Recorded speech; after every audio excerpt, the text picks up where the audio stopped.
আমার কাছে 20,000 কোটি টাকা আছে, জাল টাকা। তওবা কেমনে করে, গুনাহ কেমনে নাকি যে পরিবর্তন করব, শুধু মাপ না, এটি নিয়ে কি হয়ে যাবে?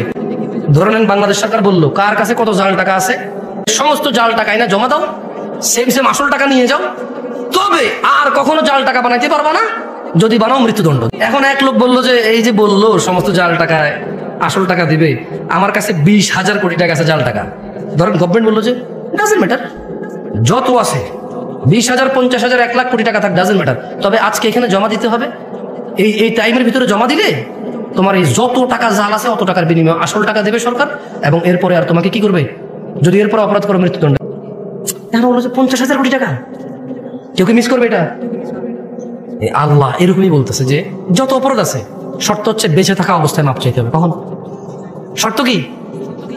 কেউ কি বলতে পারেন কে কতদিন বাঁচবেন? আমি পারি না। ভাই আপনি বলতে পারেন কতদিন বাঁচবেন? তুমি? আরে কি করে, ডিজিটাল দেশে কেউ জান না কবে মরবে। আফসোস, তো কি শিখলা? বুদ্ধি কি তেলে তোমার? তুমি এত বিচক্ষণ মানুষ, কবে মরবে না একটু পরে সম্ভব হতে পারে, একটু পরেই হয়ে যেতে পারে, এখানে বসা অবস্থা হতে পারে, এই বক্তা এখানে দাঁড়ানো অবস্থা হইতে পারে, এই শ্রোতা এখানে বসা অবস্থা হইতে পারে মৃত্যু। তো এই যে সমস্ত গুণাকে নেকিতে পরিবর্তন করার একটা শর্ত আছে। সবগুলা গুনাহ যা হয়ে গেছে এই এখন বলতে হবে, এখন আস্তাগফিরুল্লাহ, আল্লাহ আমাকে মাফ করেন, আমি আর কোনোদিন গুনাহ করবো না। যদি গুনাহ করি আপনি তো জানবেন, আপনার সাথে কি লুকাই গুনাহ করতে পারবো নাকি, তবে আমার সব গুনাহ আপনি মাফ করে দিবেন, আমি আর গুনাহ করবো না।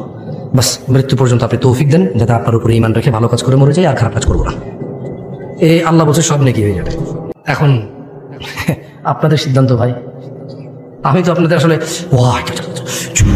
কিছু দিতে পারবো না, আপনাদেরকে ফু দিয়া পারবো, বলে যেতে পারবো।